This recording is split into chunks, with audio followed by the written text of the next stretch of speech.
Hello and welcome again to my YouTube channel. I am doctor Mohammad Danish और आज आप लोग के लिए जो एक वीडियो शेयर कर रहा हूँ। This video is a continuation of my earlier videos. मैंने एक सीरीज़ शुरू की आप लोगों के लिए regarding the UP PGT interview preparation and regarding the doubts of PGT interview. अभी हम सब ने देखा यूपी पीजीटी का एग्ज़ाम हुआ 17-18 अगस्त को। उसके बाद बच्चों ने अपनी आंसर कीज़ मिलाई और उस मिलाने के बाद जो ऑफिशियल आंसर कीज़ आई उसके बाद बहुत सारे बच्चे जो हैं वो एक्सपेक्ट कर रहे हैं कि उनको चांस मिलेगा इंटरव्यू देने का। ओके, तो अब ये सवाल खड़ा होता है कि इंटरव्यू जब देने जाएंगे तो उससे पहले हमारे दिमाग में बहुत सारे सवालात पैदा होते हैं और जो कि पैदा होना बहुत लाजमी है। तो उनके जवाब जो है हमें नहीं मिल पा रहे हैं। हो सकता है बहुत से प्लेटफॉर्म पे उन्होंने उसके जवाब सर्च किए हों, काफ़ी लोगों से पूछा हो।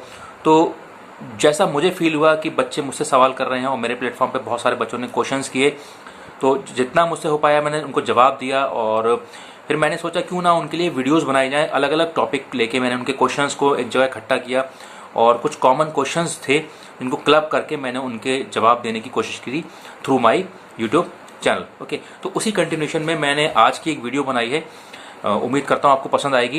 जैसे बहुत सारे बच्चों ने सवाल किए तो मैंने उनके सवालों के जवाब जो थे मैंने अपनी अर्लियर वीडियोस के थ्रू देने की कोशिश की है।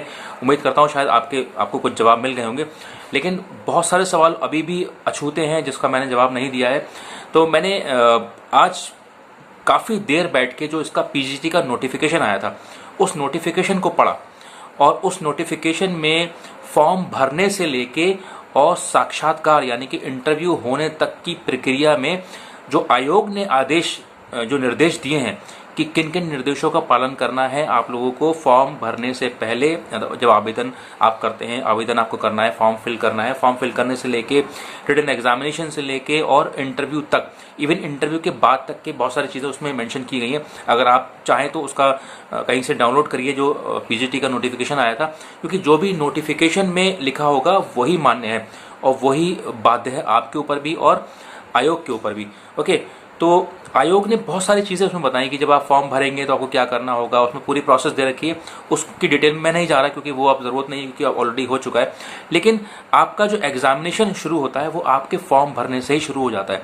मैंने पहले भी कहा था कि आप बहुत से बच्चे ये सोच रहे होंगे कि हमारे 110 क्वेश्चन सही हो गए, 105 क्वेश्चन सही हो गए या 100 क्वेश्चन सही हो गए, लेकिन कहीं ना कहीं अगर किसी ने कोई गलती की है तो वो भी उसी एग्जामिनेशन का पार्ट है। यानी कि आप किसी भी एग्जामिनेशन का पार्ट बन जाते हो जब से आप फॉर्म भरना स्टार्ट करते हो। तो अगर आपने वहाँ कोई गलती की है और चाहे आप कितना आगे अच्छा परफॉर्म कर जाओ तो कहीं ना कहीं उस गलती की वजह से जो है नुकसान उठाना पड़ जाता है बच्चों को। हालांकि बहुत ही अफसोस की बात है क्योंकि कोई बच्चा अच्छा स्कोर कर जा रहा है और किसी वजह से अगर वो कट जा रहा है किसी छोटी सी बात पे, छोटी सी बात तो नहीं कहूँगा, हालांकि गलती तो गलती है, लेकिन आयोग की भी हमें सोचना चाहिए क्योंकि बहुत बड़ा एग्जाम होता है, लाखों बच्चा बैठता है, तो इस तरीके से भी बच्चे जो है छट जाते हैं। ओके, तो जो आयोग ने बता दिया फॉर्म भरने से लेके और अंत तक, तो वो सारी चीज़ें आपको माननी है। तो जो गलतियाँ होती हैं तो उस वजह से बच्चे जब कट जाते हैं तो अफसोस तो होता है, लेकिन वो भी एक एग्जामिनेशन का पार्ट है।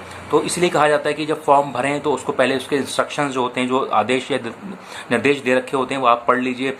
इसीलिए दिया जाता है कि उसमें अपना नाम सही से भरिए, अपनी डेट ऑफ बर्थ सही से भरिए, अपने फादर का नाम सही से भरिए और सारी डिटेल वही होना चाहिए जो कि आपकी 10th की मार्कशीट में मेंशन्ड है। ओके, क्योंकि 10th की ही बेसिक मार्कशीट होती है जो बहुत मैटर करती है, और एक आपका जो फाइनल जो मास्टर्स का जो डिग्री होती है जैसे कि MA, MSc, MCOM, जिस बेसिस पे आपने पीजीटी का अप्लाई किया है, क्योंकि वो एक बहुत मैटर करती है। अगर बीच में कहीं गड़बड़ हो भी जाती है 12th में या ग्रेजुएशन में, वो एक बार को एक्सेप्टेबल होती है, उसको रेक्टिफाई किया जा सकता है क्योंकि उसमें बाद में आप करेक्शन करा सकते हैं। लेकिन आपके कोशिश ये होनी चाहिए कि आपके सारे डॉक्यूमेंट में आपके जो है फैक्ट्स जो भी आपने दिए हैं, तथ्य दिए हैं, वो सारे सेम हो। ओके, तो मैं आज बात करूंगा जो भी नोटिफिकेशन आया था, तो उस नोटिफिकेशन के हिसाब से मैं आपके सवालों के जवाब देने की कोशिश करूंगा क्योंकि मैंने काफ़ी उसको नोटिफिकेशन को पढ़ा और उसमें जो चीज़ें मुझे दिखी तो उस हिसाब से आप लोग को मानना पड़ेगा। जैसे कि मुझसे किसी ने सवाल किया कि सर मेरा फादर्स नेम जो है वो 12th में थोड़ा सा गलत है, तो क्या मुझे एफिडेविट की रिक्वायरमेंट होगी? आप अगर बनवा लेंगे तो आपके लिए बहुत फ़ायदा है, बनवा के रख लीजिए। लेकिन 10th की आपकी मार्कशीट ठीक होना चाहिए, उसमें डेट ऑफ बर्थ ठीक होना चाहिए और जो आपने फॉर्म में फिल की है डेट ऑफ बर्थ वही 10th की मार्कशीट में होना चाहिए और जो नाम आपने 10th की मार्कशीट में फिल किया है वही आपका नाम फॉर्म में फिल होना चाहिए। क्योंकि नोटिफिकेशन में ये लिखा हुआ है कि जो भी अभ्यर्थी रिटन परीक्षा में पास होंगे, जो सफल हो जाएंगे, उसके बाद, बहुत ध्यान से गौर से सुनिएगा, जो अभ्यर्थी रिटन परीक्षा में पास हो जाएंगे उसके बाद आयोग उन्हें इन्फॉर्म करेगा, उन्हें टाइम देगा और एक डेट के अंदर आपको अपने 10th की मार्कशीट, उसमें साफ साफ लिखा हुआ, आप चाहे पढ़ लीजिएगा, मैंने पढ़ा बहुत गौर से, 10th की मार्कशीट जिसमें कि आपकी वो डेट ऑफ बर्थ, आपका नाम, आपका फादर्स नेम मेंशन हो जो कि आपने फॉर्म में भरा है वो, और आपकी मार्कशीट एमए, एमएससी, एमकॉम की, अगर आपने एमए किया है तो उसकी फाइनल ईयर की मार्कशीट, मतलब जिसमें कि दोनों साल का कंसोलिडेटेड मार्क्स हो इकट्ठा, एमएससी किया है तो एमएससी की मार्कशीट, और एमकॉम किया है तो एमकॉम की मार्कशीट। मार्कशीट के साथ साथ आपका सर्टिफिकेट, जिसे हम डिग्री बोलते हैं, वो डिग्री, मार्कशीट और 10th की मार्कशीट और सर्टिफिकेट आपको ऑनलाइन अपलोड करना पड़ेगा। उसमें साफ साफ लिखा है कि आपको डेट दी जाएगी और आपको ऑनलाइन अपलोड करना होगा। वो सारी डिटेल बाद में जब रिटर्न क्वालिफाई हो जाएगा उसके बाद पूरी डिटेल आएगी। तो मैं पहले से बता दूं, तो जिन बच्चों को एक्सपेक्ट हो रहा है कि हमारा हो सकता है, तो अपने ये 10th की मार्कशीट और सर्टिफिकेट ये अपना रेडी रख लें, और अपना जो है आपका एमए, एमएससी, एमकॉम का जो भी मार्कशीट और या डिग्री है वो बनवा लें, निकलवा लें, इनके पास नहीं है, क्योंकि उन्हें वो अपलोड करनी पड़ेगी।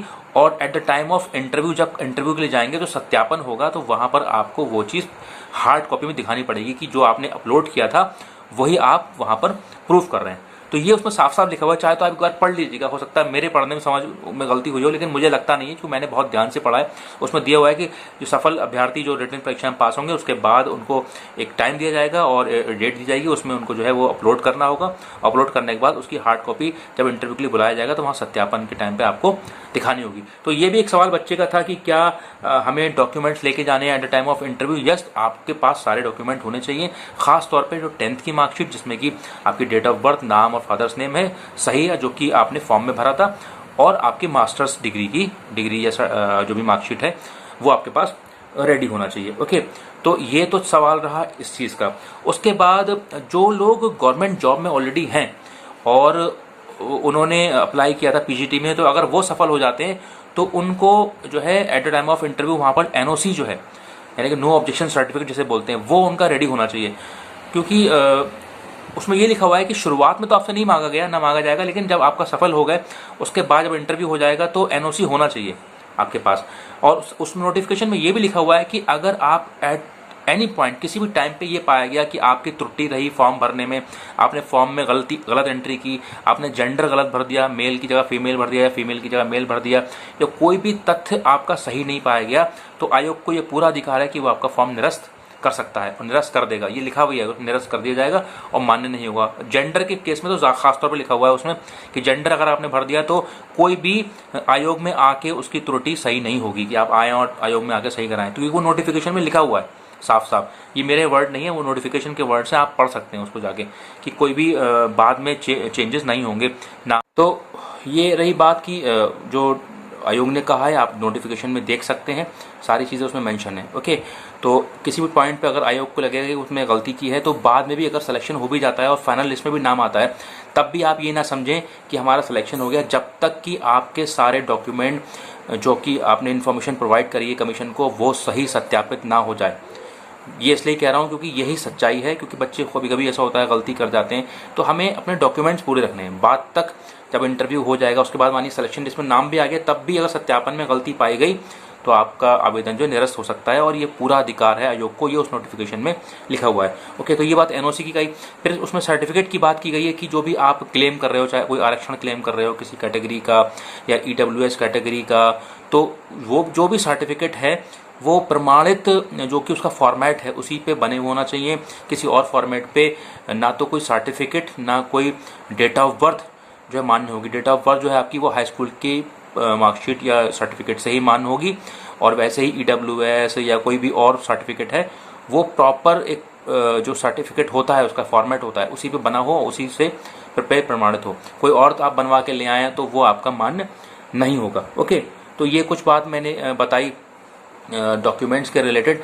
तो अगर आपको लगता है कि आपका सिलेक्शन संभव है तो अपने डॉक्यूमेंट्स पूरे कर लिए, डिग्री निकलवा लीजिए, डिग्री वगैरह, और अगर 10th में कोई गलती है तो भैया उसका या तो उसका नोटरी बनवाइए, नहीं तो अगर किसी चैनल से आप सही करा सकते हैं तो सही कराइए, क्योंकि वहाँ पर आपको सही मार्कशीट, सही डिग्री, सही मास्टर्स की डिग्री आपको दिखानी होगी। और बीच में आपको टाइम दिया जाएगा, आपको एक डेट दी जाएगी, आपको इन्फॉर्म किया जाएगा कि भाई आप इसको ऑनलाइन अपलोड कर दें और इसकी हार्ड कॉपी जो है वहाँ पर चयन बोर्ड में कमीशन को दिखाएं, तभी आपका मान्य होगा।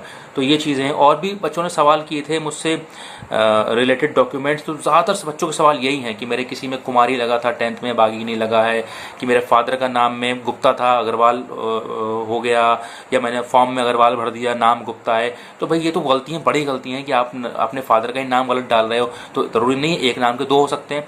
आपने लिखा है कि मेरे गुप्ता है मेरे फादर के नाम में और भर दिया आपने अग्रवाल, तो ये तो दो अलग अलग आइडेंटिटी हो गई। तो ये तो एक बहुत बड़ी गलती है कि आप आयोग को कैसे पता चलेगा कि कौन सा सही है, वो मिलाता रहेगा। तो मैनुअली मैंने पहले ही बताया, आयोग नहीं एक्सेप्ट करेगा, ना कोई चेंजेस करेगा। तो इस बात का बहुत ध्यान रखिएगा।